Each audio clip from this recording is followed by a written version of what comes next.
Hi everyone, my name's Andrew Chuter and I'm the Socialist Alliance candidate for the seat of Sydney. And yeah, I'm going to give you a presentation now on winning eco-socialist cities for the future. This talk I gave recently at a Socialist Alliance branch meeting, and yeah, people seem to like it. And some people missed out and wanted to see it. So I thought I'd make a recording of what I had to say in it. So I'll probably take nearly half an hour. I'm going to be talking about housing, talking about public transport, and how the two mix, and how we can best achieve, good cities, good planning.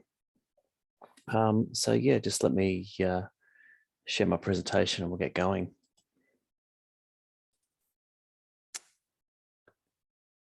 So yeah, as I said, the talk is called Winning Eco-Socialist Cities. Now, it would be, perhaps unwise of me not to touch on, socialist planning from the past. So let's just have a little bit of a look at that and see what we can take from that.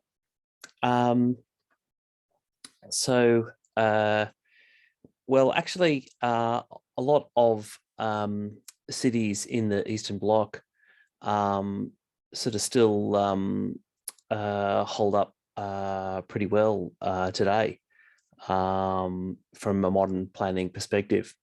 The great things about these sorts of cities that housing is provided for everybody, and they're quite walkable, and functions are co-located, like people live close to the amenities that they need, education, childcare, shops, hospitals, and very often living and working, living close to the workplace, and have excellent public transport, and there's no need to own a car.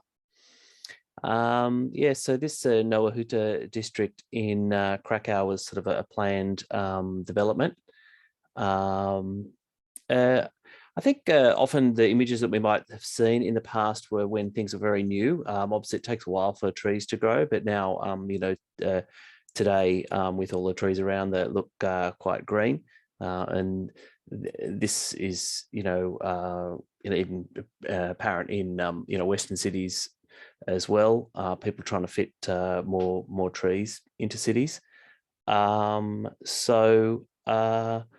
Yeah, you can see that in a lot of these places, I mean, they're quite dense, sure, but that can help to allow a lot of things to be close together. And in many of these places, you could really walk a very long way without crossing over main arterial roads. And so they were quite pleasant and quiet areas. This is a planned development in Warsaw in 1965. You can see the light rail down the bottom there. Wide boulevards for main roads, and good back streets for walking.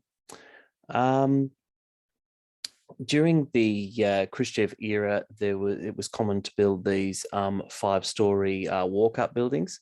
5 stories is about the highest you can go before you will need lifts. So that's a pretty good level for apartment buildings, because you once you go beyond that level, you also get rather detached from the outdoors and the surrounding street life, and become a bit isolated. So it's probably not a good idea to generally go much above this. This is actually quite similar to some developments that you see in parts of Sweden. They have 5-story public housing like that as well, a little bit more attractive. But I suppose just the thing is, they didn't have much money, and so they skimped on high quality materials or any ornamentation. But there's no reason why we can't have good looking and durable buildings that are basically public housing. Now, who couldn't ignore the amazingly beautiful metro system in Moscow? And this is a good example, I think, of the kind of public transport system that you can provide, and you should provide if you really want to attract people out of cars. You think about car commercials and how luxurious they look in Western cities compared to the squalor and dirtiness and dysfunction of many public transport systems. Well, if you want to switch people around, why not provide beautiful architecture and spaces that are clean and well lit and so on, like the Moscow Metro.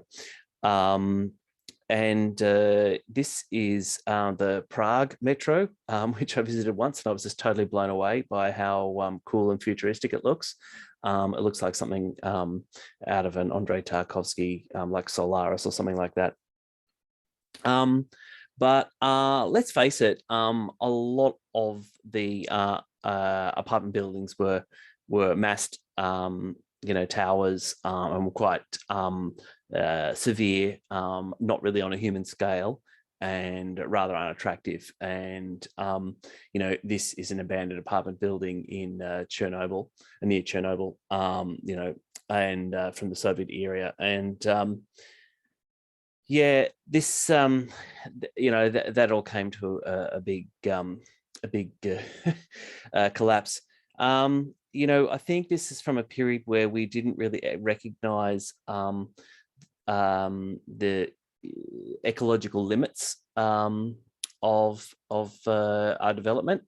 And that's why I'm calling this presentation Winning Eco-Socialist Cities, because I think when we talk about eco-socialism, we're taking socialism and we're also adding that element, and to be cognizant of, highly aware of ecology, the limitations of the planet on which we live, and the need to plan around that, and always respect that we are a part of nature, and in a way that perhaps symbolizes that wasn't achieved in Chernobyl, of course.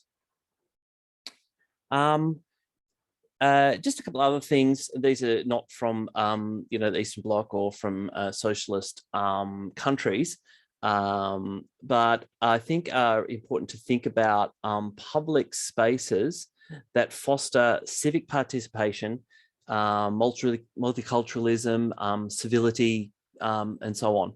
So I'm a big fan of Zocalos, which are the town squares that exist in many Latin American, particularly Mexican cities. So the main square in Mexico City's been a great site for many protests. Here are the Zapatistas from the Chiapas region coming to protest in the central Zocalo of Mexico City. And a lot of action happened there in 1968, as historians may recall. Also, I like these hawker centres that they have in Singapore and Hong Kong. So these are very cheap places to eat varieties of food in a sort of communal setting that's taken away from somewhat of the corporate nature of food halls that we might think of now in shopping centres. So these have recently been recognised by UNESCO, the Singapore hawker centres, for the great quality food and the convivial civil sort of vibe. The kind of places where you'll take your tray back and separate your cutlery and so on, and it'll be washed and reused.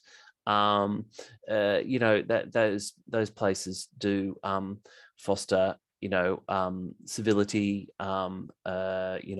and sort of just interacting with your neighbors and so on, and perhaps also allows people to avoid not necessarily having to cook as often, but still being able to, but it's cheap enough that you could do it, you know, a couple of times a week, you know, and avoid, you know, more domestic chores that sometimes, or for special treats and so on. And yeah, so I think, you know, these are sort of can be regulated by government and provided close to places where people live, so they can just walk down from their homes or apartment buildings and so on, and enjoy a cheap meal, and see their neighbours and people in the community. So yeah, there's some good things that we can learn from the past, from other socialist countries, and other kinds of situations. Now, what have we been able to do well in Sydney? Well, Sydney at its best, you know, during the Green Bands period, with the BLF and Jack Mundey, was able to achieve quirky, beautiful public housing right in the middle of the city. And what a great achievement that was. You know, it's really important to have public housing located close to work and close to places that you're going to go regularly, to good amenities, you know, to reduce the distance that you need to travel, you know. And so it's no point sort of putting public housing like the current government is doing way out on the urban fringe, where people are going to be highly car dependent and, you know, burning a lot of fossil fuels or using a lot of energy to get around. You know, one of the best things that Sydney ever had was ripped up, unfortunately, all by 1961, was the tram system, which was one of the largest tram systems in the world. Yeah, you know, Bradfield electrified the trains. The Harbour Bridge, you know, which was intended to have 4 tracks of public transport, the trains on the western side and the trams on the eastern side, which were eventually to be converted to full heavy rail, and eventually become the Northern Beaches line, or the Ringa line, but was never built. It was ripped out and replaced by the Carl Expressway, exclusively for cars and buses. So yeah, these are things that Sydney did well. You know, when we think about today about electric vehicles, when I say that, you're probably thinking of electric cars, right? But electric vehicles, the original electric vehicles, are of course trams and trains. So we should be thinking about yeah, electric vehicles in those terms. Now that's Sydney at its best. Well, what's Sydney at its worst? Well, that's just neighbouring the electorate of Sydney, of course, here at the St. Peter's WestConnex interchange. So billions and billions of dollars wasted on toll roads and car dependency, cars going everywhere, and overhead ramps and so on.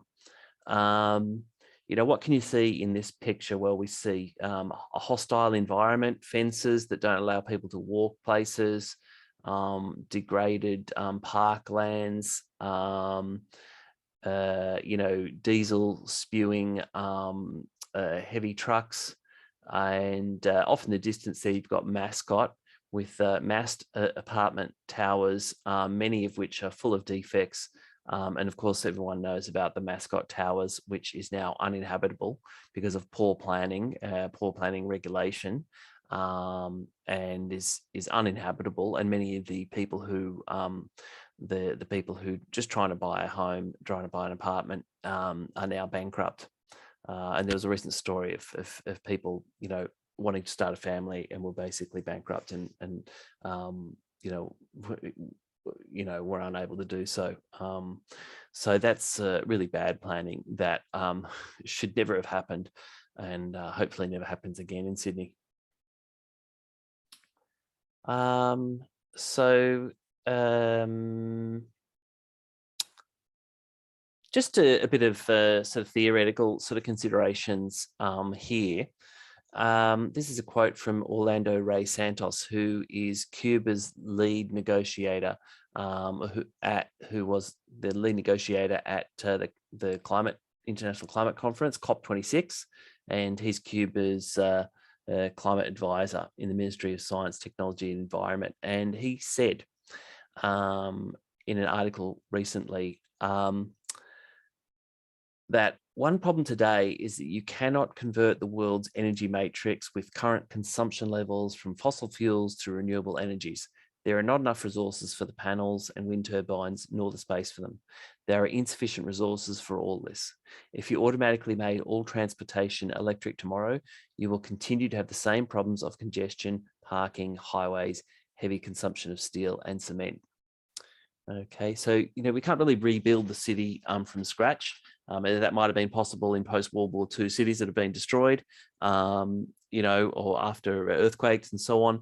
But for most places, this kind of thinking means that we have to more think about how can we retrofit cities? What adaptations can we do? What low-hanging fruit can we pick that will best adapt the city to a low-carbon sort of footprint?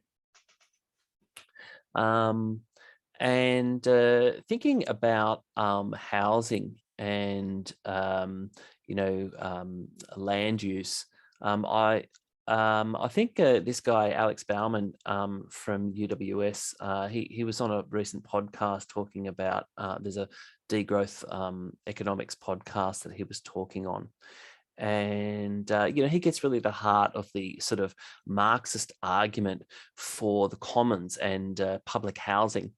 So he said that the key event in our history that's bound us all to unsustainable market growth and consumerism is capitalism's first privatization, the privatization of land.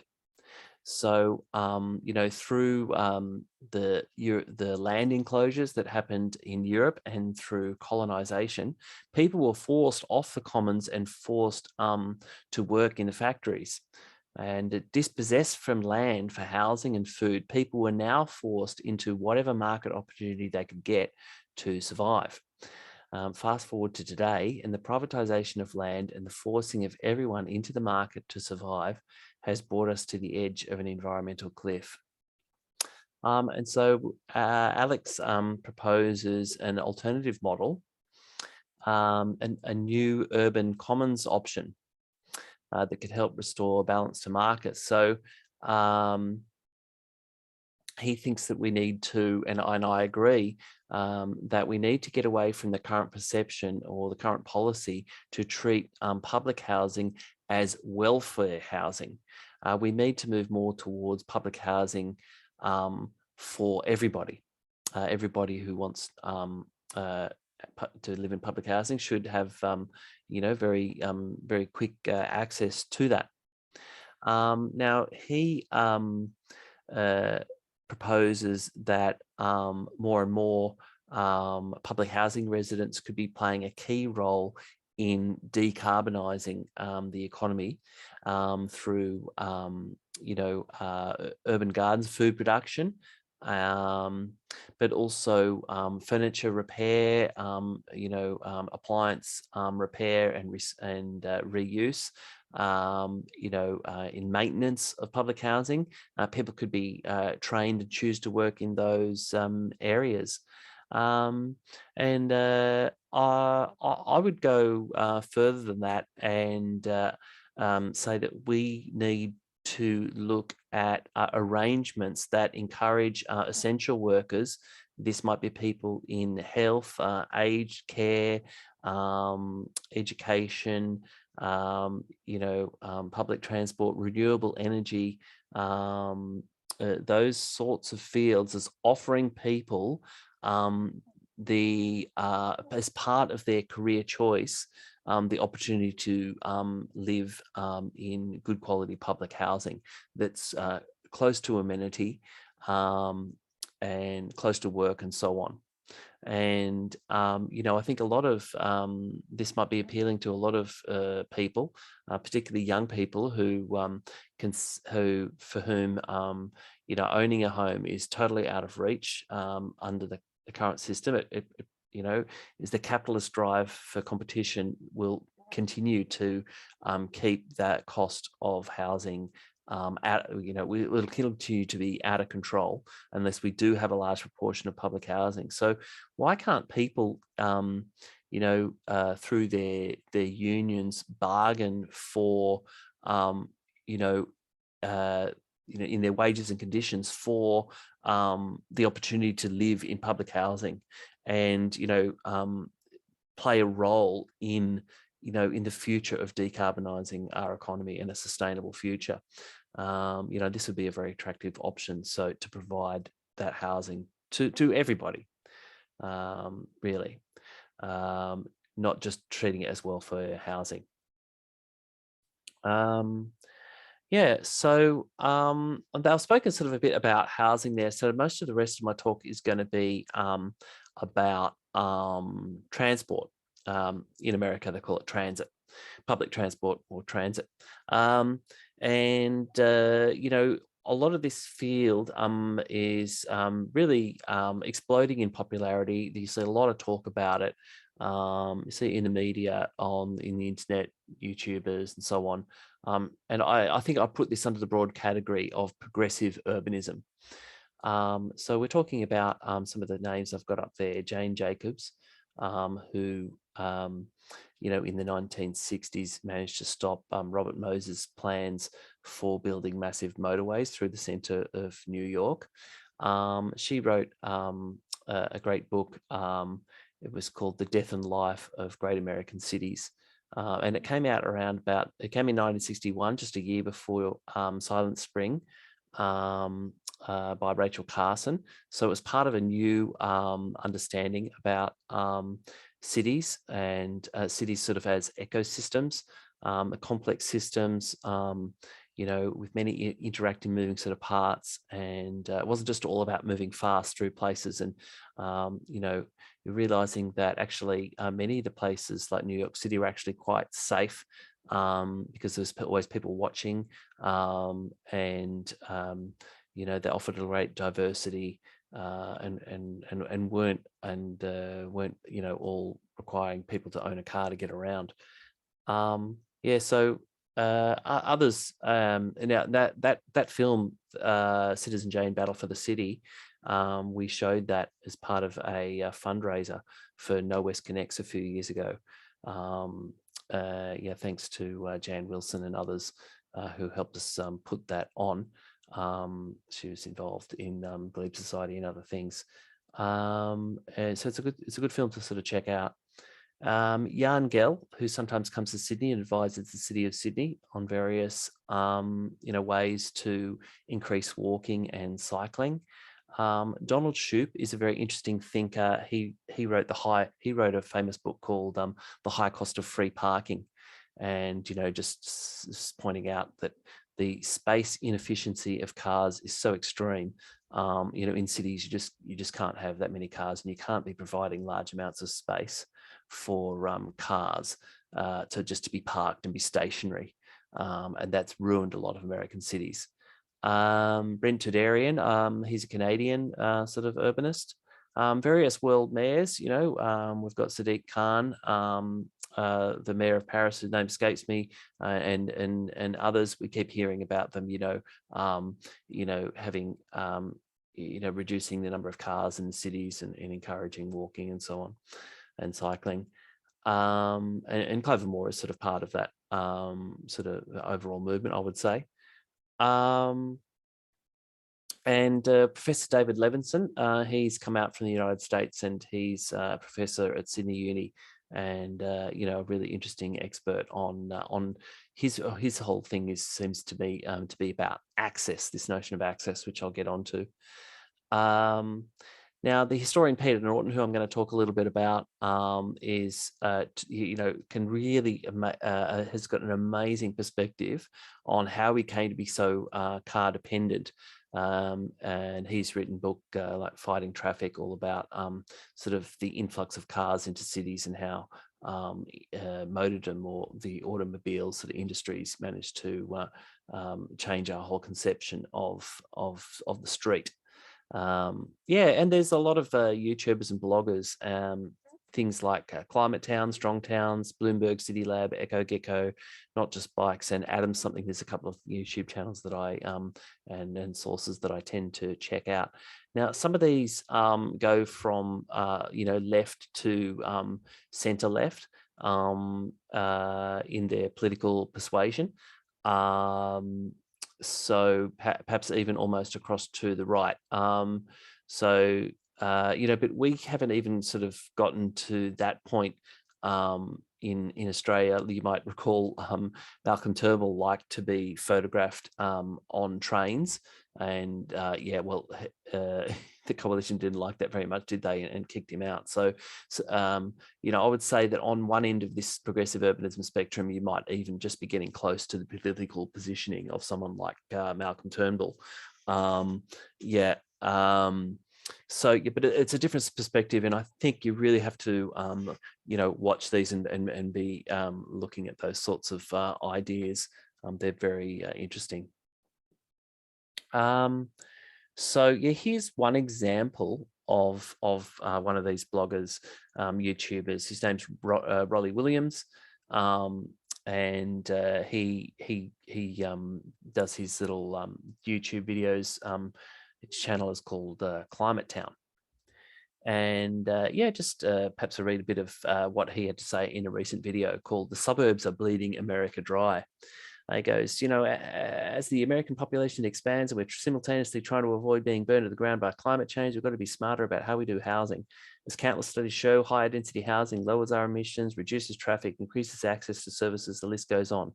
But due to a handful of old laws written by a bunch of old dead rich dudes, housing developers aren't free to build anything except single detached family houses, which means suburbs, and that means behaving thousands of miles of new roads to make mansiony housing developments, which means everyone will need a car, which means everyone needs more gas, and so on and so forth, times 100 million. Okay, there's a lot of hyperbole there and all of that, but there's a lot of truth in that. And what I would say is that these young YouTubers and bloggers are really connecting with a lot of people, young people who are priced out of the housing market, who are sick of, who don't want to own cars, want to live in vibrant, diverse, open-minded urban spaces. They want to be able to walk and cycle to work. Often working in knowledge industries.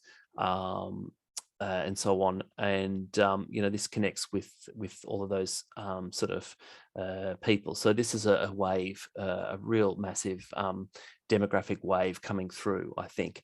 Now, you might just notice there that it doesn't have that explicitly anti-capitalist element that you might see, but with the Cuban minister or Alex Bauman and others. There's not really much of a strong class perspective, although it is sort of critical of the rich dead white dudes. But they're, on the other hand, they're just going, oh yeah, let's build lots of high density housing that'll fix everything. There's an element of that there that I don't think is quite right.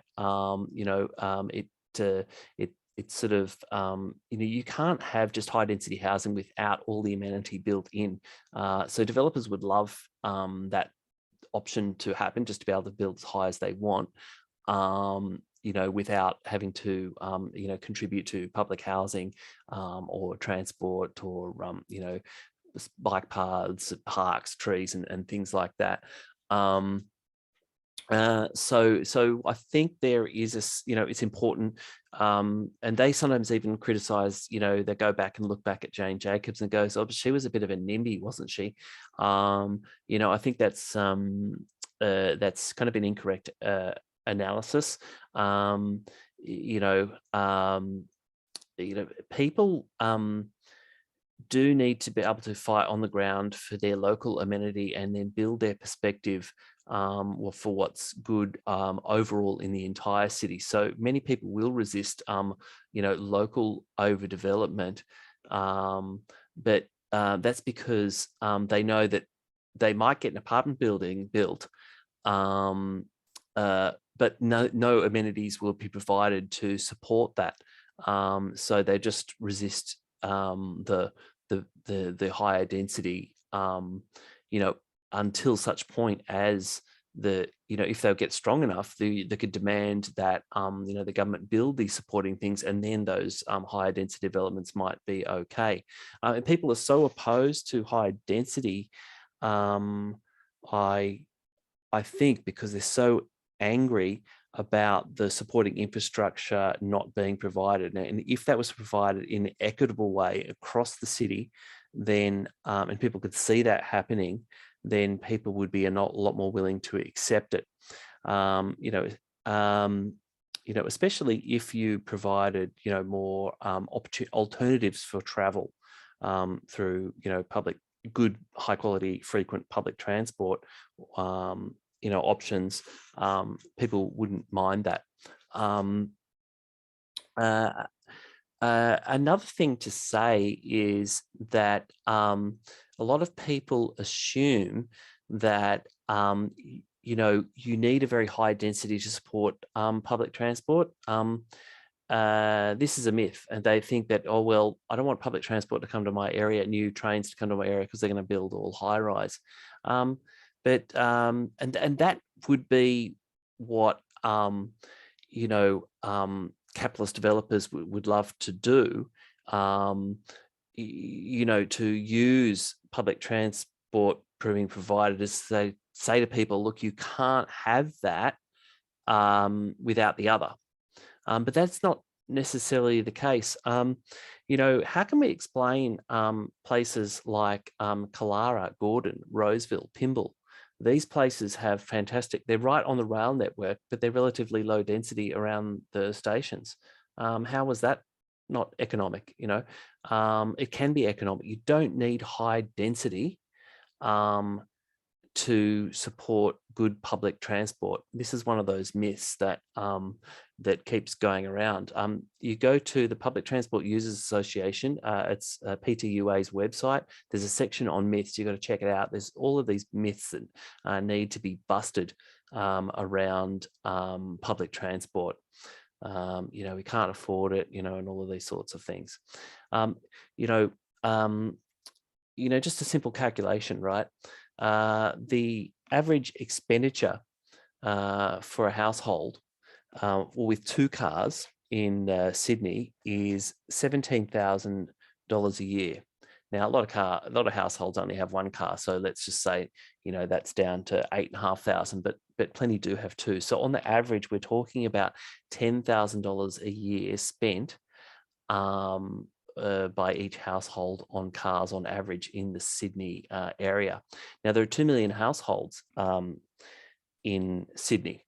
So per year, we are talking about $20 billion spent on private car expenses. $20 billion a year on private car expenses. I mean, with $20 billion, you could build one complete new train line, metro or heavy rail line through across the city, and you could do that every year with the money that's being funneled into cars. So it is economic, it does make sense. Now, this slide is about, I just want to I've noticed this distinction. This is some distinction that I've noticed. I haven't perhaps, it's my personal observation. But I think there's a bit of tension within discourse between these 2 poles. And one pole is mass, or mobility as a service, which a lot of people are talking about. And the other is access. By access, meaning, how close to things you are. So mobility as a service, just with that big fancy acronym straight away, perhaps is telling you that it's a bit corporatized. is mostly sort of about, yeah, well, you've got an app and it will, if you want to go from A to B, it'll tell you, oh, you can take the train and then get on a rental bike or catch an Uber, and it'll connect you here and there, and it'll tell you how many minutes it'll take and how much it'll cost, and you're able to make some sort of calculation of the value of your time and decide what you're going to, what's best for you. So it's all about just basically, using digital technologies to move, to get on different transport modes as quickly as possible. And very often it seems to be focused on private modes, rental things and so on, and doesn't seem to, and getting you into Ubers or self-driving cars or things like that. It's all about moving you as fast as possible, as far as possible, as quickly as possible. But then you start to think, well, actually moving around, takes a lot of infrastructure. Tends to be very energy intensive, mostly carbon intensive. Why do we need to move around so much? Maybe we don't need to make many of these trips. Why do people move? Why do we move in the first place? Why do we move around? Well, people we move around from day to day to access things. Because I want to get something. I want to go to my job. I want to go to my school. I want to go to the shops. I want to go to the park. I want to go there because I want to get some fresh air or get some exercise. I want to, I need to go to healthcare or things like that. So we could reduce a lot of the trips people need to make by bringing these closer. So really, the transport problem is the problem actually of access. Okay, you don't move for no reason. You move to get something. You get to get access to something. So how can we provide access to all the things that people need, to housing, to jobs, to all these, to the goods and services that people need?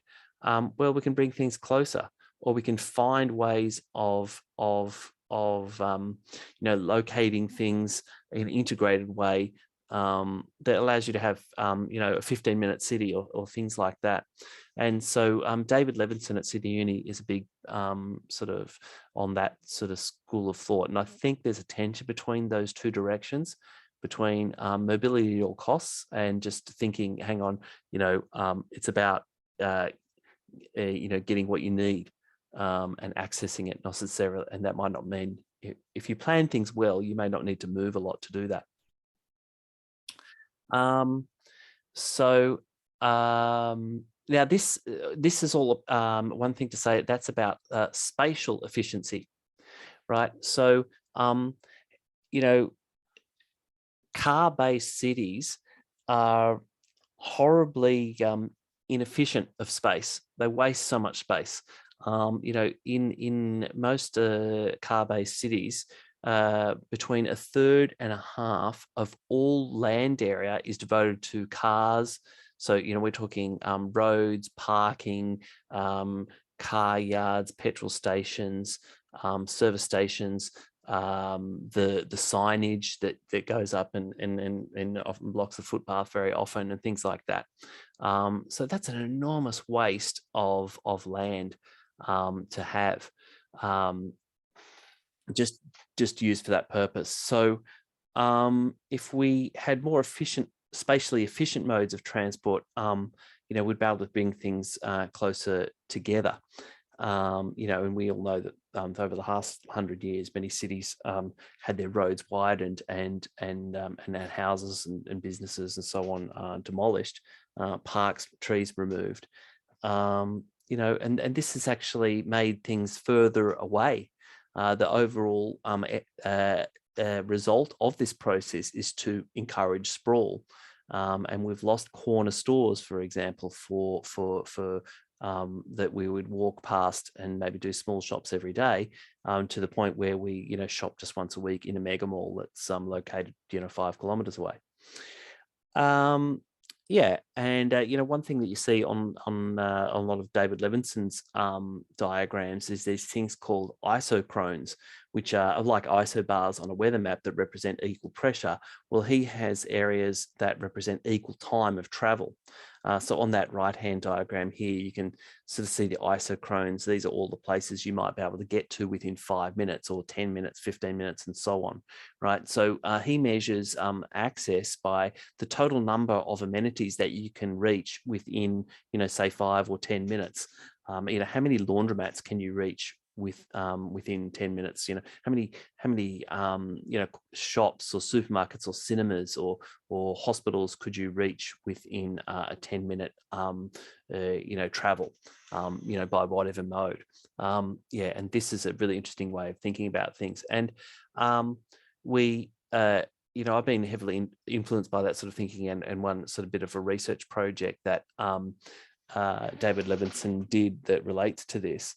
So he did a study of all the train stations on the Sydney Trains network, and he analysed them and realised that most train stations, once you get out of the city centre, only have one entrance or exit at one end of the station, either the north, south, or the east or the west end of a station. And by building an extra entrance at the other end, people from the other direction would be able to save 3 minutes each way on walking to the station.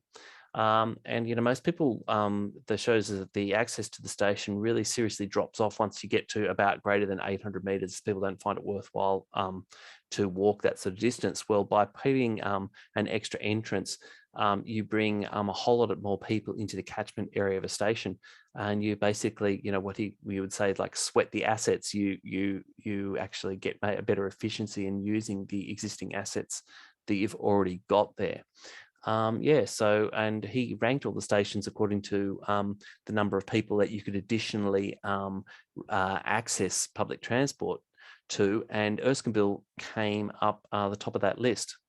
Because there were so many people moving into an area just south of the station, and the entrance was at the north only. So we ran a campaign. We were running a campaign for lifts at the station, which looked like it was going to be successful. So we sort of took that win and we built upon it, and we started campaigning for a southern entrance. We collected over 1,000 signatures on an online petition, and then over 500 on a written petition, which we had at the local school fair and a cafe, put on the counter of the cafe that was down near the southern entrance. I mean, they stood to benefit as well from this entrance. And sure enough, we quickly got the number of signatures. We submitted it to Parliament through Jenny Leong, the local member, who was a great help. It was supported by the City of Sydney and Clover Moore and the council. And sure enough, it was announced, and it's currently under construction and will be complete by early next year, apparently. You can get the community involved and win these campaigns and bring everyone together. Now, just moving on to talking a little bit about Peter Norton. I'm a big fan of his work, and I had read his 2 books, Fighting Traffic and Autonorama. And as I said before, he's a historian of cars in cities, and a very nice guy. I contacted him, and he was willing to beam into a Zoom forum from the University of Virginia, where he works. And you can see that up on YouTube. But I'll just give a summary of some of the main key points here, because I do think this information is so important to activists who are looking to, get, healthful, sustainable, efficient, affordable, inclusive transport in cities. When you hear this story and understand this story, you're getting a really powerful new critique of car-based cities that we have today. So Peter has been through all the archives and done some amazing research that shows that many American cities had amazing transport systems. LA had a massive tram system. Here's Detroit with its trams and highly walkable, pleasant, environment, and people really did feel back in those days that the street belonged to them. They were able to walk, and the street was a public utility. It was treated as a public utility where space had to be rationed quite carefully in the public interest. But when cars started to come along, all of this was challenged. Now, people started to die in great numbers, and people were furious. The public sentiment was very much against cars. So in the early 1920s, car sales started to drop, and transport analysts started to look at the problem of cars in cities, and they thought, they don't really belong. The speed needs to be limited to a maximum of 30 or 40 kilometers an hour.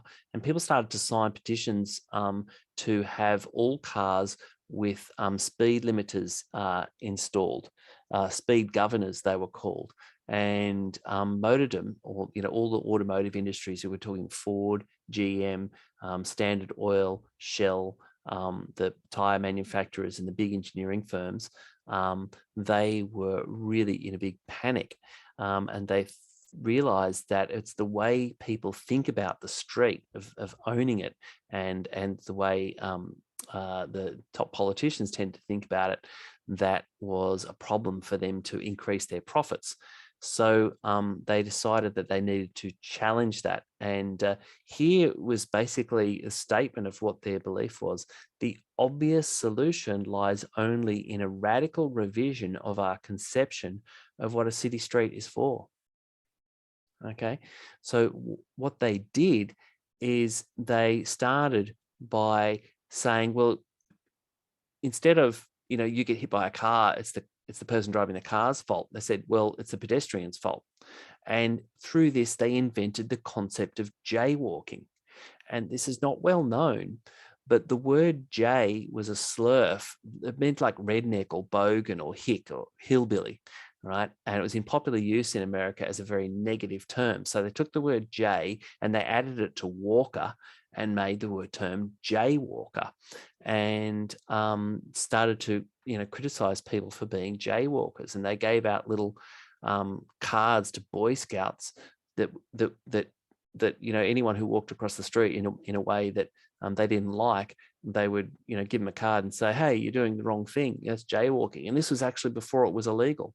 In the motoring, the AAA, American Automobile Association, the Boy Scouts, and even police were giving out these things, before it was illegal, and trying to shame people into not using the road in the way they had become accustomed to try to blame pedestrians for the accidents. Yeah, so jaywalking, it's a total hoax. It's a total, fake invention of automobile interests, which Peter Norton calls motordom. So they ganged up against popular will, and they paid engineers like Miller McClintock to declare that the city of tomorrow will be an automotive city, and they made these big models, telling you all the cities of tomorrow will be car cities. Now, these previously experts believe that car ownership rates would top out at 1 car per 5 persons. 1 car per 5 persons, right? Right now, in most, in Australia, in America and other cities, we now have 4 cars per person. So they managed to, what they actually thought was almost a mathematical limit, 1 car per 5, after that cars will be useless. They managed to totally redefine our perception of the street and tell everyone that it needed to have big, wide roads, you need to demolish buildings, you need an interstate highway system. And they got in the ear of Herbert Hoover, who was a Republican president at the time, that led the American economy into the Great Depression, to just basically give over control of urban streets, of the whole transportation system of the country, really, to motordom. And that's how we ended up where we are, today. And so by the time that we got to 1930, basically cars were, given legal, rights to the street. and people's minds had been changed so much by these public relations campaigns that from there on, sort of car dependency was almost assured. But they had to still fight a little bit harder to still, finally fully entrench car dependency on the American public. And they did it by two further methods. One was to make these massive displays, dioramas at the World's Fair in 1939, where tens of thousands of people witnessed this sort of futuristic diorama of a city where it was all based on cars. And, you would just fly around, cruise around, no accidents, no need for parking. It would all be automatic. And you would exit there. They'd give you a pin saying, yeah, I've seen the future. And you would exit through the gift shop and be then told, you needed to buy GM's latest model car. At the same time that they were doing this, they were actively buying up streetcar systems, tram systems in American cities and removing them. Some places replacing with minimal bus services, but eventually deliberately running them down. And this is called the GM streetcar conspiracy. And it was a true conspiracy. It was found in a court of law that GM had conspired to remove these efficient public transport systems in cities around America. And if you've ever seen the movie Who Framed Roger Rabbit, that's a backstory of that film. And Bob Hoskins goes, he's a private detective. He goes, I don't need to own a car. LA's got the greatest public transportation system in the world. It's meant as a funny sort of joke because we never think of LA in that way. But it actually was. It did have a great public transport system. But it was all destroyed by the car industry, by motordom. So Peter Norton goes on to talk about, thinking of a city as more like an ecosystem in the way that Rachel Carson thought about nature. And, she said things like, the chemical war against insects is never won.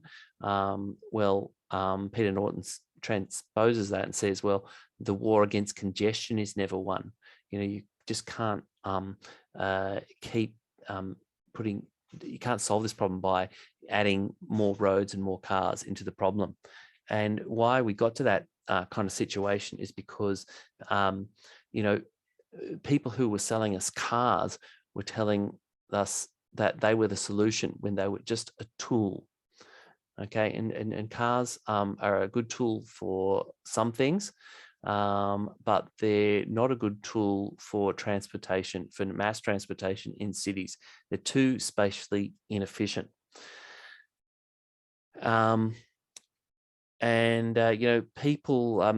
People have continued to resist very strongly the imposition of wider roads and more cars into their cities. They did it, from the dawn of cars in American cities through to the 50s. There you could see with some limited success, but where this was most successful was actually in like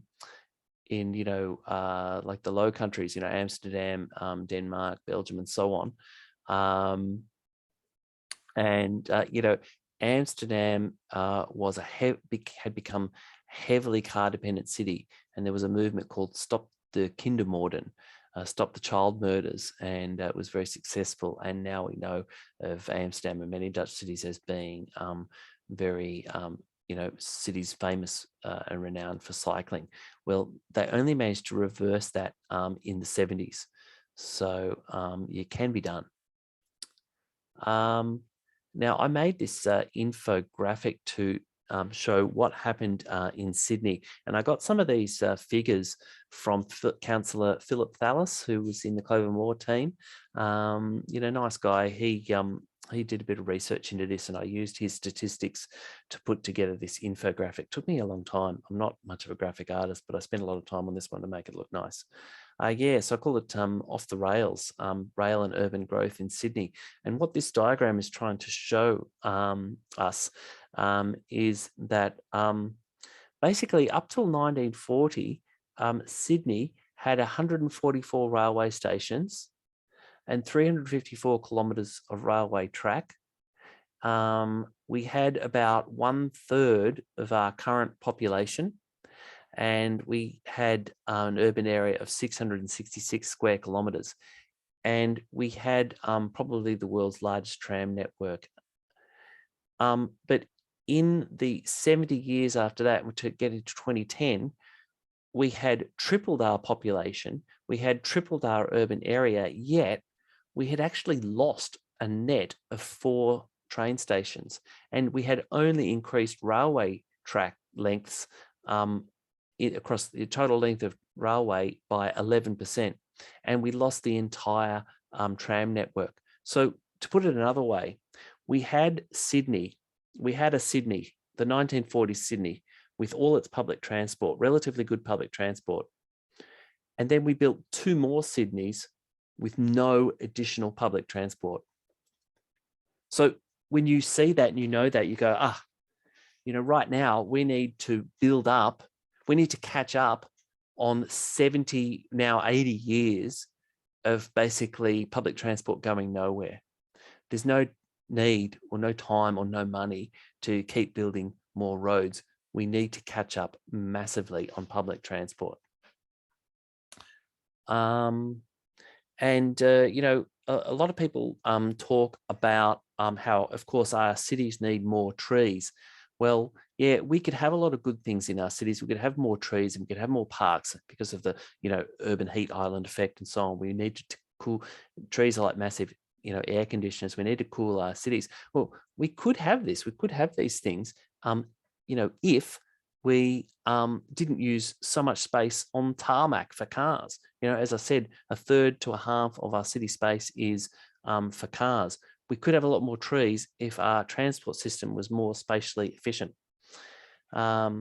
Anyway, I'll just quickly gloss over this slide. It's just a conversation I did have, a private conversation with Peter Norton about why Sydney lost all its trams. So yeah, you might want to pause that and read about that. But although we didn't have a direct conspiracy like the GM streetcars conspiracy that happened in cities in America, basically we adopted the same philosophy as American cities, and they sent over all the engineers who were trained by American engineers to Australia, such as Wilbur Smith and others, who basically, reconfigured our cities to be car-based cities, Sydney, Melbourne, and Brisbane, and other places. But it was sort of just by not considering that street space is a valuable commodity and needs to be rationed, positively regulated in the public interest, not just for private cars. This slide's just sort of about the kind of things that it's the sort of a lot of progressive urbanists are talking about. The Cahill Expressway was Australia's first expressway. J.J. Cahill, the Labor Premier, it's generally acknowledged as a huge mistake. Should we remove the Cahill Expressway? Well, maybe. It is actually functionally separate from the city circle and could be removed. But these plans, and this might just look beautiful, and that is very beautiful, sure, to remove the Cahill Expressway and underground the city circle, but it would also be hideously expensive to underground the city circle. And so given what I was saying before about the Cuban science minister's sort of views, as we have to think more about retrofitting our cities, right? And getting the low-hanging fruit. Now that would obviously would make Circular Quay much more beautiful, but is that the best? Is that the best bang for buck? Aren't there a lot of transport projects that we could do that would benefit and reduce carbon emissions across Sydney than removing the Cahill Expressway and undergrounding the city circle? Probably yes. So Eco Transit, that's an organisation of which I'm a member, their view is that actually we could retain the Cahill Expressway but just make it for buses only, and all of the buses that come over the Harbour Bridge could go on the Cahill Expressway and have a bus interchange right in the middle there, right on top of Circular Quay station. And so then basically we'd go down some stairs or escalators right down onto the platform of Circular Quay and continue on train network. So this would be a great interchange. And, you could connect, you need more abilities to interchange between modes more efficiently. And this would reduce bus congestion on York Street. We should also, retain Bradfield's vision to use the eastern 2 lanes of the Harbour Bridge for trains, and eventually build, the Warringah Railway up to the Northern Beaches, or have light rail along the beaches. This kind of big mega plan here is a little bit overblown, and it's presented by the Bradfield oration, which is this fake thing that the Daily Telegraph puts on every year to sort of spruik their plans. They basically, just because you can make a nice graphic about something doesn't mean that it's necessarily a good idea. And the Daily Telegraph and News Corp just absolutely love to hammer public transport and cycling whenever they get the chance to do it, as they did here in 2015, trying to scare Northern Beaches residents against public transport. So they made this totally dishonest graphic with heavy rail right up to the edge of Manly Beach, which is just so dishonest. A lot of people, even on the North Shore, totally saw through it. But that's the kind of graphics that they'll bust out to, really poison the well. It's very, very dishonest. Now, some other sort of ideas that float around in progressive urbanism are these concept of superblocks that come from Barcelona. So the idea here is that you amalgamate a few blocks and cut off car access to a number of the streets. You only have maybe 1 or 2 entrances and exits for cars, but you have total permeability for walking and cycling, and that allows you to put nice benches around and plant trees and so on. And you either leave your car at their fringe, or you come in, you just park it in an underground garage or whatever, and go out through the nearest through only one exit. So it just tends to make the neighborhood a whole lot quieter and safer. Yeah, so they're called super blocks. You can read up about those. And this is another startling sort of thing. So, we have this thing called risk compensation. A lot of us sort of unconsciously compensate for risk.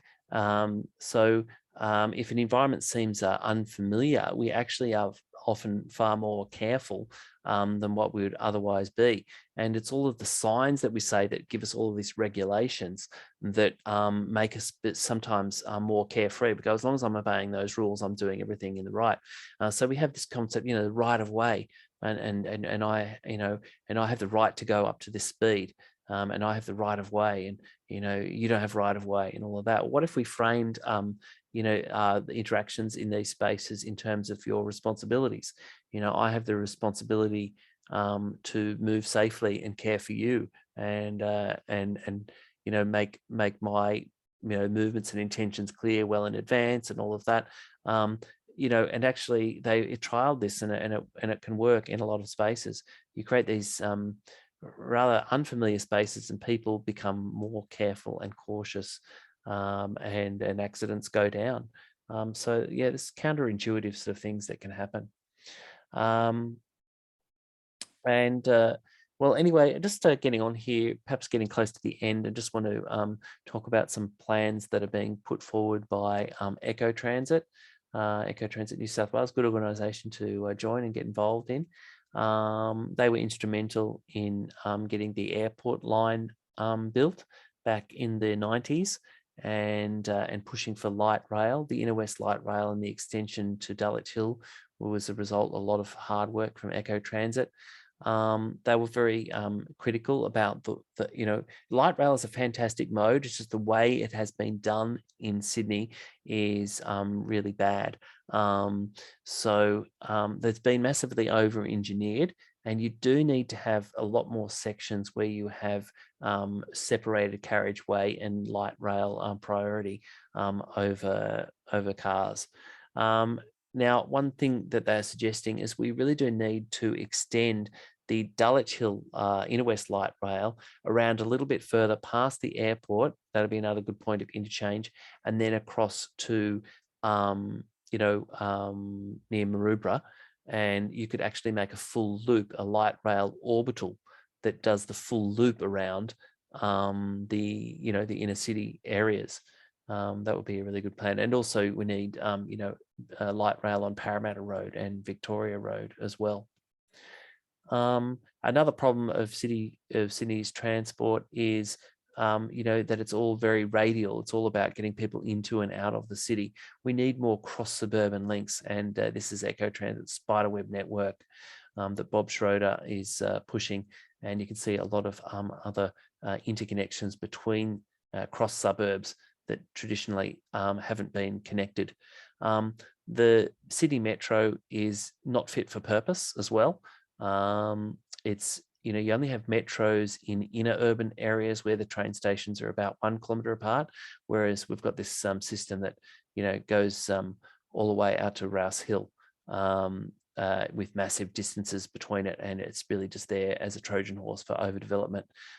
You just need it to go one more station to connect to the heavy rail line, as you can see at the northwest there. I think it's Schofields. And that would provide a good connection. So they don't want it to be well connected. The New South Wales government, they like things to be privatised. So this is a way of making it a little bit better connected. And instead of ripping up the whole Sydenham to Bankstown section, don't rip that up and replace it with a single deck incompatible system. Stop it there, okay, and build a new line down to Miranda. Okay, that would be a better direction to send it down to. And of course, we've all heard about the cheap and nasty trams that cracked and broke down. Well, we need to have support Australian local manufacturing. So let's make locally made trams, and actually let's make tram trains. And this is a great innovation in a number of European countries and some Asian cities as well, where you have street trams that can also run on heavy rail tracks. You just need a lower platform on a certain section, and so you could have better connections. For example, you could use this to complete the full Chatswood to Parramatta link, and there's a petition for that campaign, which I recommend people sign and get involved in that campaign. Here's more examples of retrofitting. We have the Glebe Island Bridge, which is still intact but unused, and it's in the open position, and it's a swing bridge. It just needs to be restored, and then we'd have a great, we'd just have a walking and cycling connection there between Pyrmont and Rozelle Balmain, with possibility of light rail in the future. Very cheap thing to do. The infrastructure is already there. Why not use it? Here's another project which I'm closely involved in. It's to build an active transport link across the tracks at Everleigh. So this would connect Sydney Uni to the new station being built at Waterloo, and provide connection between Carriage Works and South Everleigh. And that'll be another good project. So there's another petition for that. So these are community-driven projects. They're not big projects very often, but the community in the area is supporting them and knows best what's good. Why not? We need to get behind those smaller scale, locally driven community projects. So I'm just coming to the conclusion here. So you could do a lot of these things and make the city very beautiful and have great transport. But when you make these nice places under capitalism, that just raises the price of them, doesn't it? Just makes them more expensive. So if you have nice places and you add a sprinkling of capitalism, you get gentrification and working people are excluded. It becomes unaffordable, doesn't it? Okay, that's just because, the privatized land system that we have. Houses will become more, the value will go there. But you can have these nice places. You have nice places and you add socialism and everybody can afford them. and you get nice places for everyone. Okay, that's not gentrification. That's having a system that benefits everybody. Planning a city that supports and benefits everybody. Yeah, so that's a big struggle. That'll be a big struggle for a fight that that will be hard, but we must win it, and we have to fight for it. Yeah, we want beautiful, we want great, beautiful urban places, and with socialism, we can have this for everybody, and that will require a lot of public housing. So we need to see public housing not as welfare, but as a form of welfare, but as a housing as a human right that is available to everybody. Now it's a huge fight. So how can we achieve it? Just don't. We know it's right. We know it's good. Our leaders will not give that to us unless we actively speak up and fight against that, and fight for against those forces, and fight for something else. Now, I just want to point out the importance of other uses of civic space, of public space in cities that foster, socialization and civility and civic participation.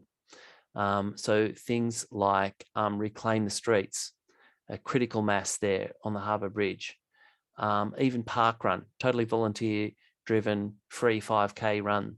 I love going in that. I've been going that for nearly 10 years. There's a photo there of Harajuku in the 1980s, when that park was really opened up to teenagers. They were able to, totally create totally new cultures and identities, and the fashion scene sort of bloomed, and creative expression bloomed before the police clamped down and stopped them using the park in that way. Still exists there to some extent, but it was really in its heyday in the 80s. And just recently in Sydney, we had the Sunday Streets, which was championed by Clover Moore, in partnership with the state government, where it opened up streets like Glebe Point Road and Crown Street and other places.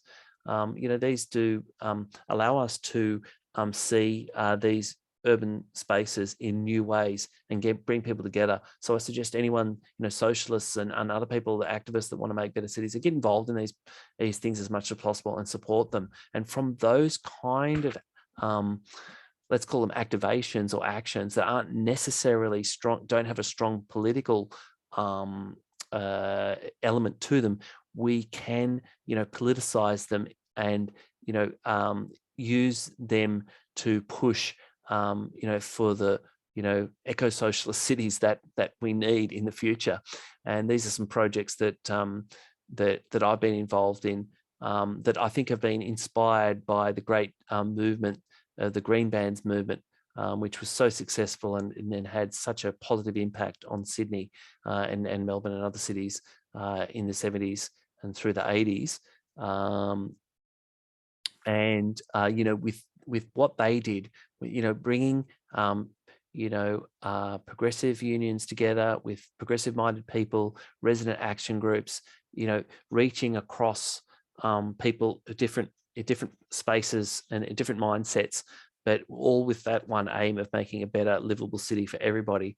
And they achieved so much. And so some projects that I've been involved in, I spent 5 years fighting WestConnex, pushing for public transport, and helped to start the Fix New South Wales campaign, which reached some level of success, in pushing for better public transport, and the housing campaigns, down at Franklin Street and Explorer Street in Everleigh, and we're moving on to other campaigns like 600 Elizabeth and Waterloo South, for, saying defend and extend public housing. So it's all about writing articles, holding meetings, free barbecues, rallies, protests, and all of that, and together we can fight, we can win, for the sustainable, inclusive, healthful, cities for everybody, for people of all backgrounds, all classes. We can win the eco-socialist. We can win the eco-socialist cities of the future that we so desperately need. So yeah, that's my vision for the future and for the activism that we need to take. So thank you, everybody, for listening. I've gone for far too long, I think. So I hope you enjoyed that and found it interesting. And I do suggest you get involved in any of those campaigns in any way that you can. Thanks very much.